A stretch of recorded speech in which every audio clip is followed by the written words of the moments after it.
Thank you for the introduction. That was quite, I think it's, I should have wrote to someone earlier to ask if I don't go after Amir, because like it's really hard to follow somebody who's so full of energy and so full of like good ideas and yeah, principles that we should follow more and more.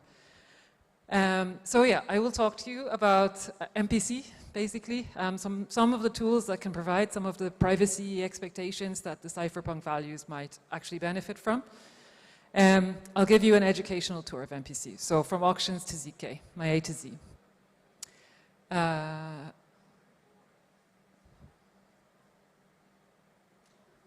don't know if it works. Is there a way, sorry. Is there some special trick? This? Yeah.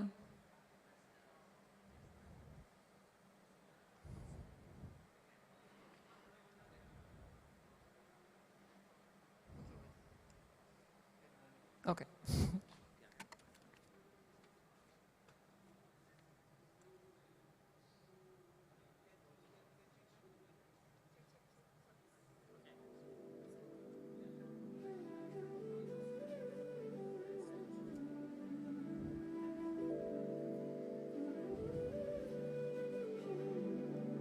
Hello. So I go back to the start. So yeah, I want to give you a bit of an overview of MPC from A to Z, which if you know about MPC use cases, it's from auctions to zero knowledge.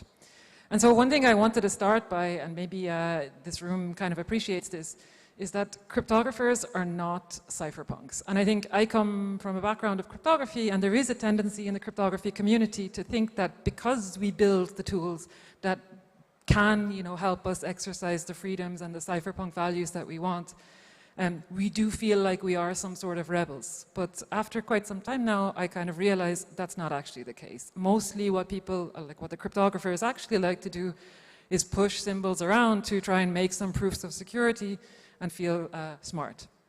And so this is great, and it's really cool that we have secure protocols, but it does not make them cypherpunks, and it does not result in the sort of freedom tools that the cypherpunk values maybe need, and the types of things that Amir was talking about just now.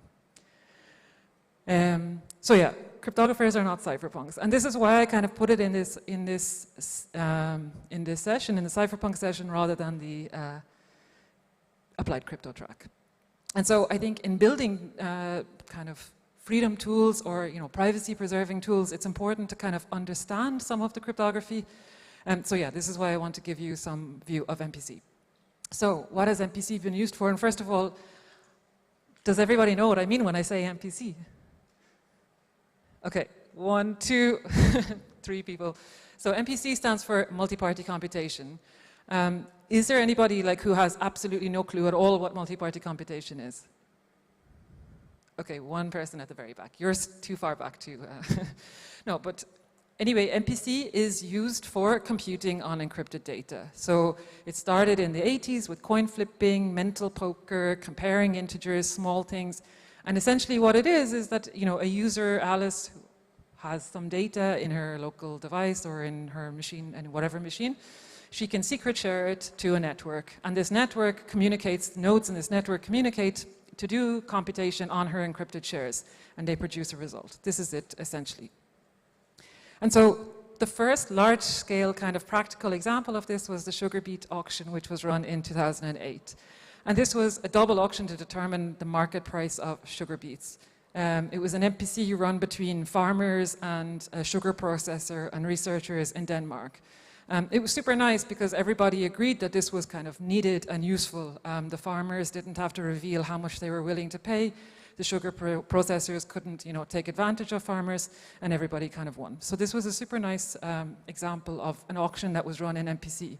Something that could have benefited from something like this is, let's say, the Constitution DAO, who lost an auction because they revealed how much they were willing to pay, and, you know, their competitors could see how much there was in a public wallet before. Another one was the Boston wage study, so identifying salary gaps across gender and ethnicity. So this was done in Boston. They did MPC, so like a private computation across census data to try and analyze whether there was a disparity between wages across genders. Naturally, they found that there was, and they found, I think it was 30%, maybe it's too small here. Oh yeah, it was 30%, I think, in 2016 when they first did this study. And they did it again last year, no, 2023, yeah, last year, and it had decreased to 21%. So by doing this kind of study, at least you become aware of some problems, and then maybe you can actually start to try and solve them, which is quite nice for society.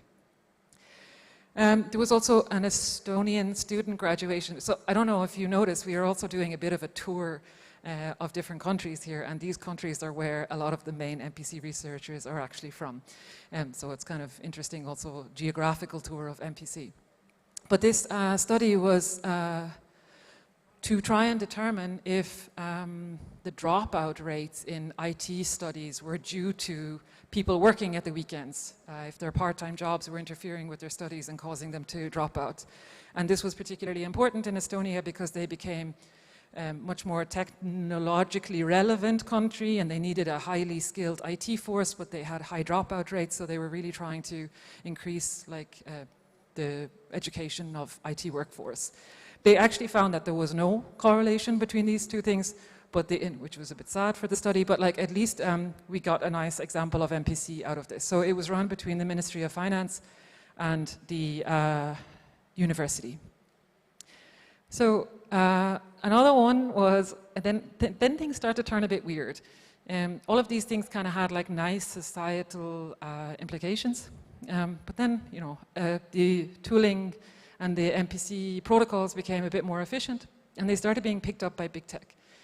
And Google had this experiment with MasterCard, I can't remember what year, 2017-ish, 18 maybe, where they wanted to achieve the holy grail of advertising. So this was the headline at the time. And so Google, as you know, has a very predatory ad model where they try to mine things from your information. And the holy grail of this ad model is essentially linking your online activity with your payments. Google doesn't have all the payment information, but MasterCard does. They can't compute together, MasterCard would never be willing to share people's information with Google just in the clear, because it's first of all illegal due to whatever privacy regulations and consumer protection regulations. But Google also would not be willing to share their information with MasterCard. So they had some sort of blocker where they wanted to get around, and they were like, okay, we want to compute on each other's data, but how can we do this in a legal way? So they did an MPC between some Google and MasterCard to do some aggregate statistics. So saying, I show you an advertisement for some privacy bracelets on your browser.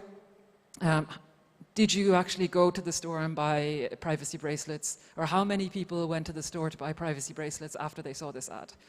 So this was the kind of thing. And then another one, WorldCoin iris scanning. So this is maybe something that you've, actually now it's called World, I should have updated this. But this is where an orb scans your eye and tries to do some uniqueness checks so that people cannot register more than once.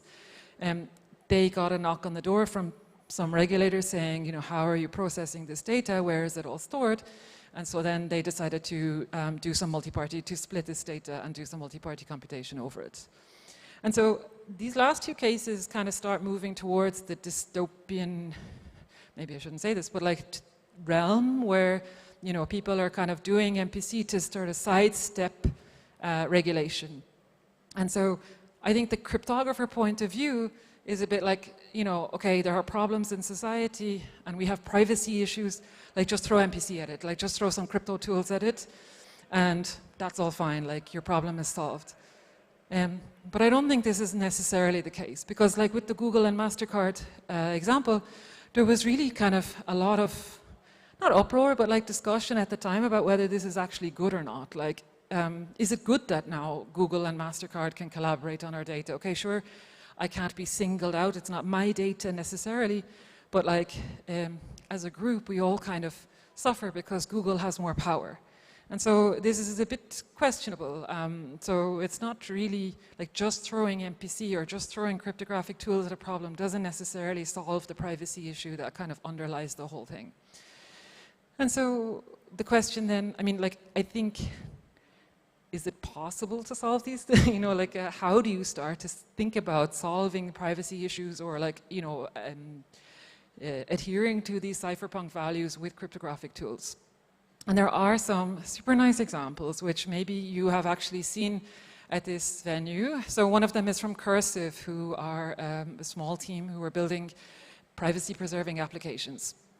And they are doing private proof delegation. So this means that actually you have these badges or some stickers or some CoSNARK bracelets or whatever. They're downstairs in the main hall just after the registration. You can go. And essentially it's a chip that you can tap with your phone. You can enter your socials, and then when you tap other people's chips, you can do a private intersection of your common connections, so the common people that you've met and tapped. And then you generate a proof on this private intersection to prove how many connections you have in common, and then you can rise up the leaderboard and get some merch, crypto conference style.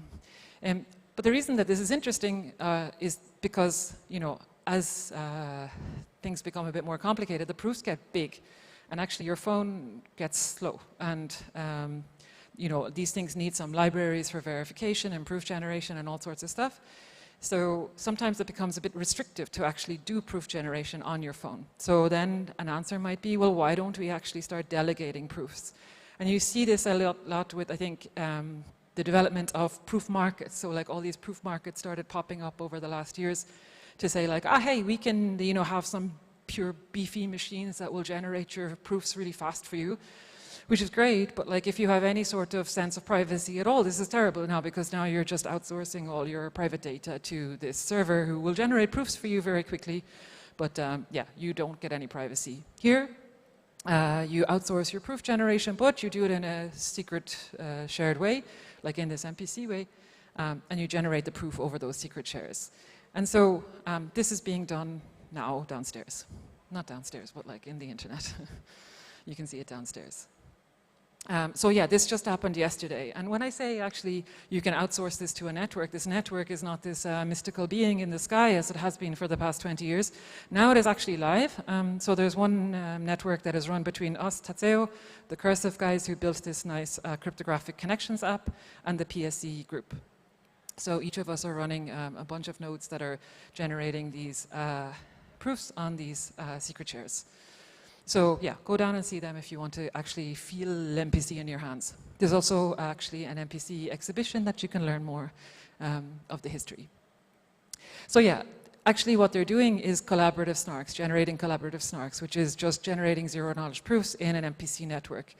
Currently, they are using our tooling actually to do this, which is available for Circom. So if you're used to building Circom circuits or Noir circuits, which is up and coming and getting lots of hype this week in particular, now you can use our tooling to do the same thing but in an MPC environment. So yeah, that's snarks. And so yeah, all the stuff that you will generate here are collaborative snarks. And so how is all of this stuff actually leading to these kind of new, nice things that are not just getting us around regulation, but like this actually cool solving privacy problems kind of tech?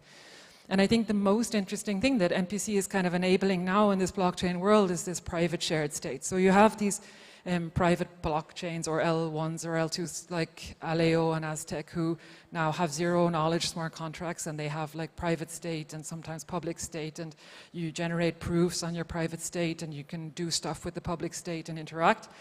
And this is nice, but in a sense, it's a little bit limited because the zero-knowledge proof is just a statement about a fact, and like it's very difficult to actually do computation with that.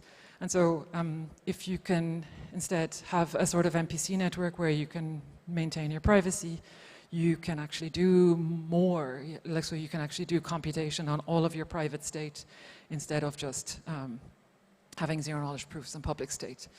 And so you remember this picture from before. We had like one party secret sharing their data to nodes in a network. Now I think the interesting part with private shared state is when you sort of introduce other players or other entities.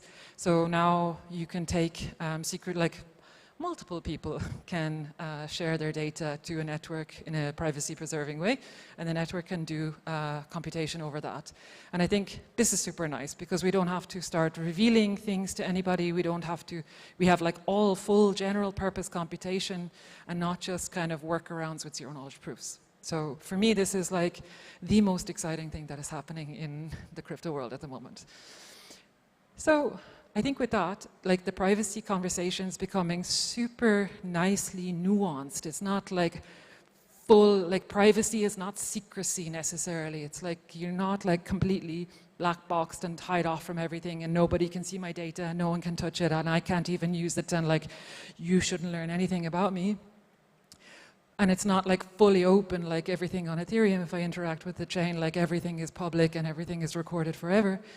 Now we're kind of finding this like somewhere in between, this all or nothing approach. And for me, this is super nice, because in my life, in my day-to-day life, I come here, I stand in front of you, I want to be seen at times, but I also at times don't want to be seen, and I want to choose. Like I want to have the option to come and like see people, and I want to share myself and my thoughts sometimes, but I also want the option to not. So having this sort of and I also want to sometimes avoid some people and talk to some other people and whatever. Like, so having this nuanced view is super nice. And so if you are sort of MPC inclined, but not necessarily a cryptographer, how can you start thinking about these? And I think one of the things that we're seeing is like, okay, you know, I get excited and I'm like, oh, look, it's like it's live. You can actually use it now. It's great. Everybody should do this. Like, and some people are like, wait, no, though, like, because I mean, like Amir, like he's talking about super serious things where people are like dying and whatever, and it's like, okay, yeah, maybe like my little MPC protocols are not for that case. And like the question then is like, okay, who are your adversaries and how much power do they have? And so like I said to you before, that we are running these co-snarks on the network, which is established between us, Tatseo, PSE and Cursive. So in a sense, you're outsourcing your work to us and you're outsourcing your data to us. So in a sense, you trust us. You trust us not to collude, because if we all come together, we can reconstruct your secrets. And so one question that you might ask if you're starting to think about these things is like, how many people need to actually collude? Is it like all of them? Is it just one of them? As long as one of them is honest, is it okay? And so there are different models and different trade-offs that you can make and different levels of efficiency and things like that. So another one is then, yeah, like different notions of security. So like, okay, if somebody can tamper with your system, how much can they do? And so I think the most common model of things that are running now is this semi-honest security. So like parties can become corrupt, but they will follow the protocol as normal. So maybe there's some information leakage. Maybe you like learn some stuff by observing the network, but they still follow the protocol. And then there's kind of the worst case situation where you kind of try to protect against malicious security, and protecting against this means that, or like adversaries that can break security in this sense means that they can control and manipulate and arbitrarily inject messages, like they can just completely destroy your system. So like if you are running an election, let's say in an MPC, and you have a malicious, like if you have a malicious adversary, they could, you know, just change the results of your election. Like, you know, you have nothing. So if you want to protect in this kind of situation, it's super hard and you're not going to have much efficiency. That's for sure.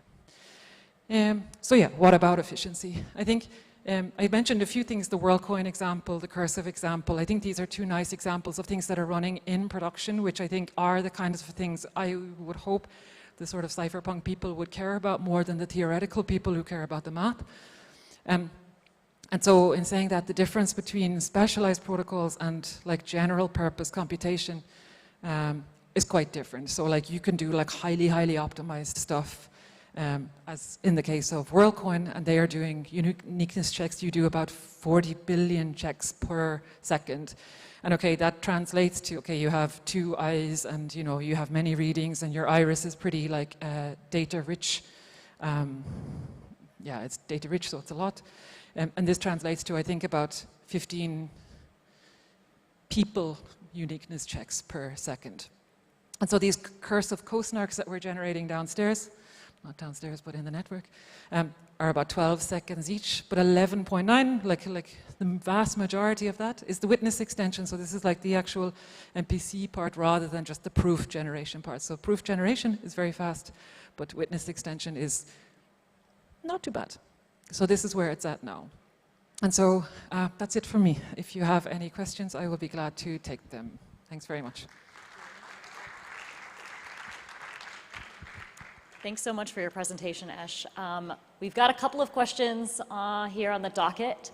But before we ask those questions, I meant to actually mention one fun fact about Ash here, is that she actually was an MC just yesterday, so she knows how it feels.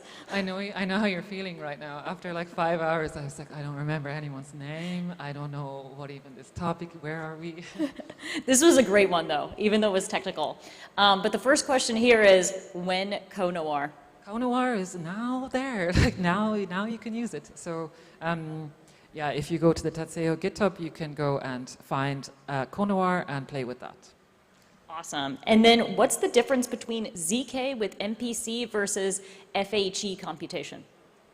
Well, I resisted saying things about FHE. So FHE is great and like is a super ultimate goal for privacy, because even if like there is collusion in the network, stuff is still encrypted and you cannot, like it's like a better level of privacy, but it's hyper inefficient. Well, like it's super inefficient. So I think we saw at ZK Summit recently, if you wanted to generate zero knowledge proofs in an FHE environment, it was like order of minutes rather than, you know, tens per second. So wow. It's just slow. And I think FHE is often considered a specific example of MPC. MPC is super general, so everything can be cast essentially as MPC. But yeah, FHE is just slower. Thanks. And the next question is about MPC wallets.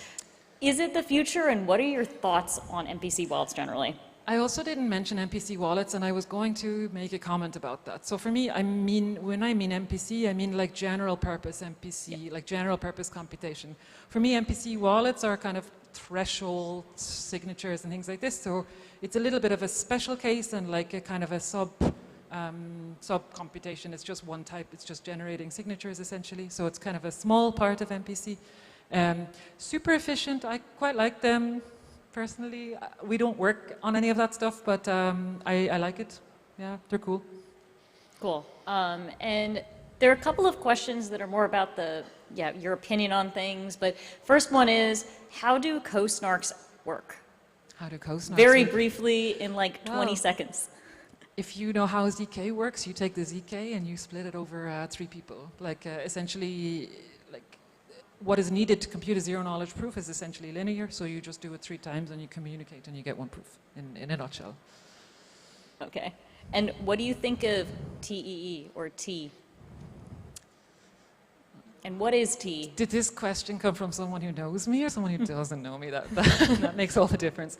So TEE is a trusted execution environment, and it's like a super hot topic at the moment.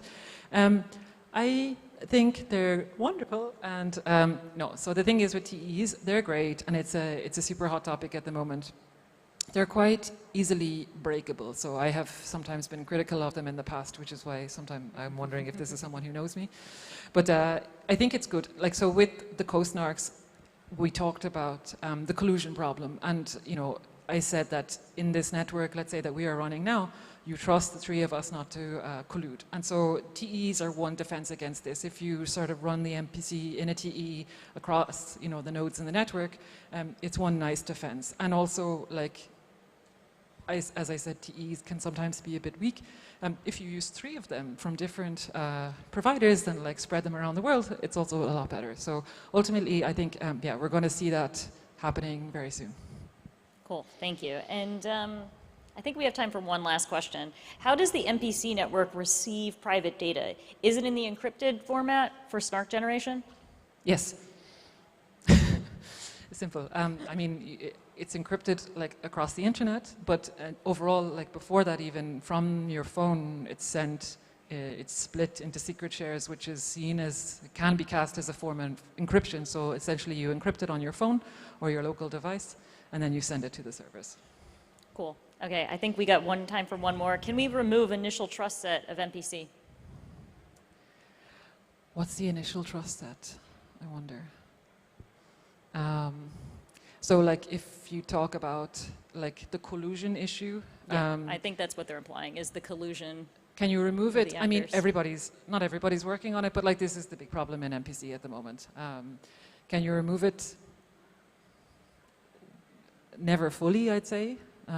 But yeah, we try. I mean, there are different options, like running things in TEs. You can start thinking about economic incentives for people not to collude. But yeah, this is a problem. Cool. Well, thank you so much, Ash. And thank you. You're a better MC than me. You did a very good job. Thanks. Thank you. But you can find out.